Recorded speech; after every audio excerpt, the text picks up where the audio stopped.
Welcome back to Tactics. In today's tactical analysis, we're just going to ask one question. Does Rodri really understand Pep Lijnders' pressing patterns? Before we dive in, let's clear something up. Watching City this season, it's obvious there is real issues with a high press. But it's also equally clear that we know what they're trying to implement. And that process always takes time, trust me. Speak to any top coach or manager and they'll tell you that it usually takes around 6 to 8 weeks to start seeing the benefits of any methodology. So this isn't about pointing fingers at Rodri alone. Instead, we're highlighting just how vital the number 6 role is, and when getting it right, it's absolutely crucial for finding the right balance when pressing. So for this class, I'm going to be using the starting lineups and systems from the weekend's derby. That's a 3-4-3 against a 4-3-3. But I'll also link back to the Brighton match where City later faced a 4-2-4. That way we can compare different examples and see how the pressing challenges change depending on the system.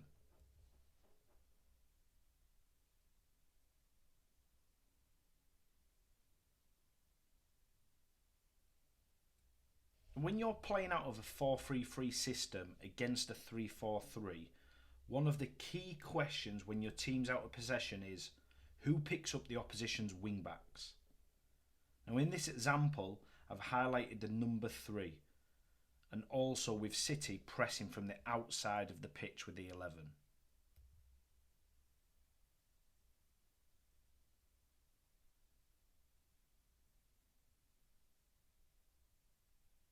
Now I just used the link pass there through the number 8, and the reason for that is because that has been a regular pattern that teams have used to exploit City in the early parts of the season so far. The problem with this, especially against United's 3-4-3, is that it leaves the defensive line exposed in a 4v4 situation, especially if the opposite side wing-back pushes on. On top of that, with no real pressure on the ball, the wing-back has complete freedom, which makes it much harder to close down the space across the pitch for City.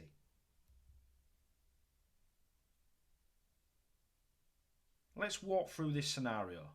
So I've just highlighted Euros in possession and notice there's no pressure on him. Now as I highlight Doku, Foden and Rodri, you can see the clear problem. And to be fair to Rodri, this is a tough situation for him to read the pressing triggers, because it's unclear who's actually engaging. Is it Doku pressing from the outside or Foden pressing from the inside? Now in this situation, one or two things usually happens. Either the opposition takes a step forward and plays over the top with no pressure, or they break the pressing line and force everyone to retreat below the ball.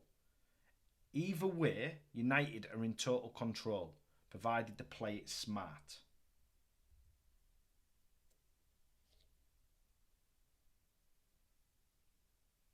As play develops, Doku steps up and applies pressure, and cutting off the direct pass into the wing back. It's really good detail from him. Now as I highlight O'Reilly, you can see he's prepared to jump, which is exactly the right action if the midfield isn't jumping out. But here's the problem. That movement risks leaving the defensive line exposed, potentially a 3v3 or a 3v4 situation.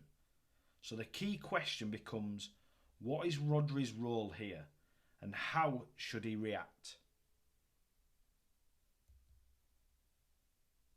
And again, as play develops, you can see United is setting up the link pass through the midfielder into the wing back.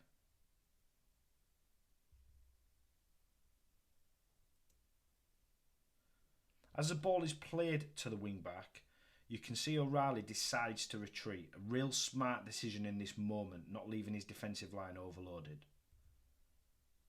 Now as you can see here, as I've highlighted all the players, the defensive line has almost been in a 3v4 situation. With O'Reilly retreating, it's still a 4v4 though on the defensive line. So again, the key question here is, how is Rodri influencing this phase of play? So let's have a look at the animation. So in this same scenario, if we're jumping from the side, so we've got the left back jumping the wing back, then Rodri must connect with the defensive line. Now he can drop between or beside, but as long as he's connected to the defensive line, it'll give you that +1, but also allow your back line to flatten out if the opposition break the press and look to switch the play. But the main thing is making sure that you fill them critical areas towards goal. Now I'm just going to rewind and show what I meant by the midfield jumping out. This was a classic Klopp pattern when he wanted to try and maintain a +1 on that defensive line. So again, forcing that link pass through the midfield, but then looking to jump from the midfield. So here, the player pressing the link pass changes the mark and jump presses the next player following the line of the ball, while trying to cut out the direct pass back into the 8. But this raises the key question. What do we want from Rodri in this situation?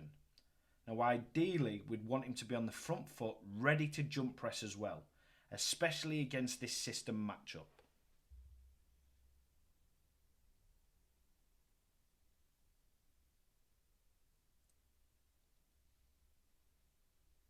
Now, keep in mind that this might trigger a few performance problems. And one thing that you might see, especially in this setup, is the opposite wide forward rolling inside to the space that's been vacated. But remember that this is still a very tough pass if the distances are right between the defensive line and midfield line. But let's say it is a threat. How do we deal with it? So the right back could track inside, making sure that the right forward is dropping deep. If you wanted to be aggressive, you could get the right forward to divide the centre back and the wing back, but it'd be quite a big divide. You could get the midfielders and wide forwards to close in the space. This does leave the furthest centre back free, but again, I wouldn't mind if they was to play that pass, because if we intercept it, we're on goal. And also, again, that is a tough pass for the wing back if under pressure.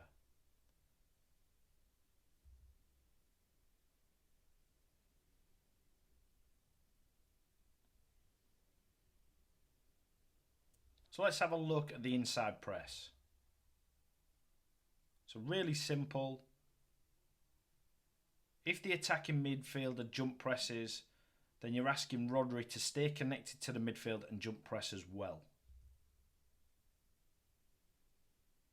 This means the backline can hold position and the two forwards can play slightly deeper. So let's keep it simple for the number 6. Pressing from wide and pressing from the centre.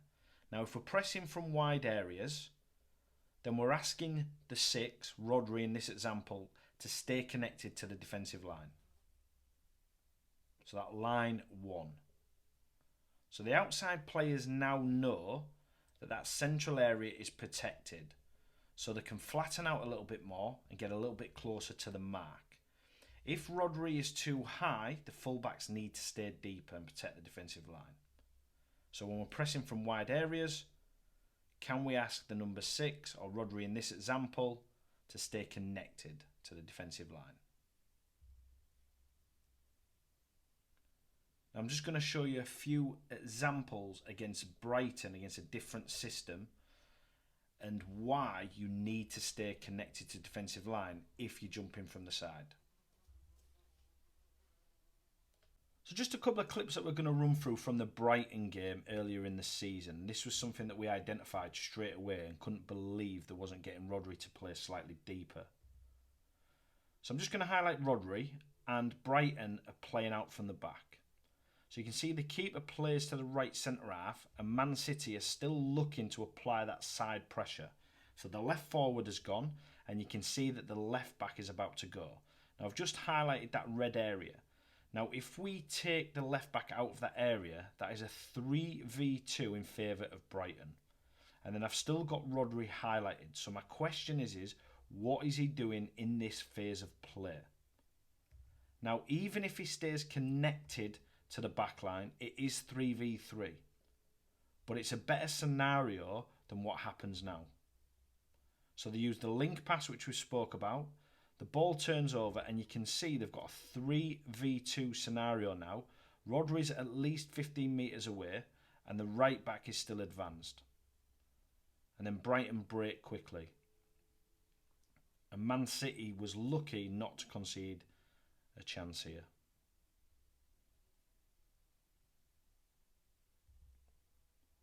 So let's have a look at the second clip. So again, I'm just going to highlight Rodri, and Brighton are playing out from the back. So the ball's gone to the left centre back this time. And as I pause it there, you can see again. So we know that Brighton are cheating a little bit because they're looking to go for the winner.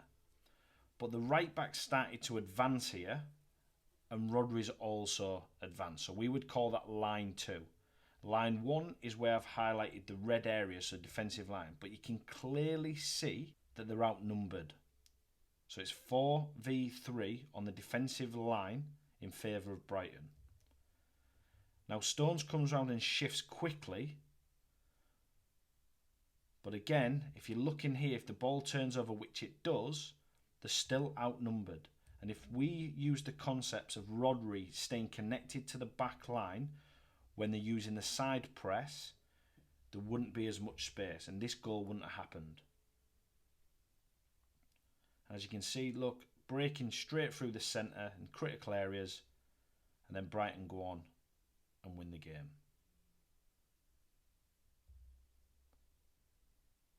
And the second simple message is if you're pressing from the centre, the number 6 needs to stay connected to the midfield. So pressing line 3. So staying proactive and pressing the spare midfielder.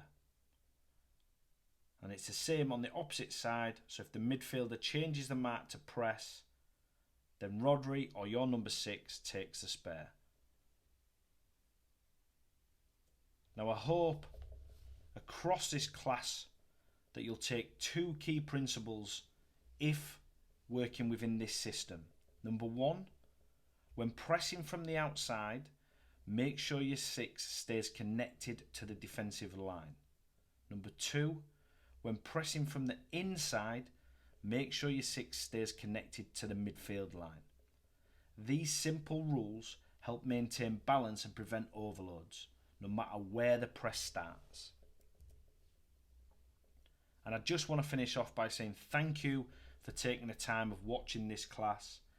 I hope it has given you some new ideas to consider, especially regarding the number 6 role when pressing. If you do have any questions at all, don't hesitate to reach out and we'll try and get back to you as soon as possible. Also, be sure to check out the 2 practices we've created that tie directly into this class with talkovers as well, where we go through the setups and the key details for working around the number 6 in the high press. Thank you again.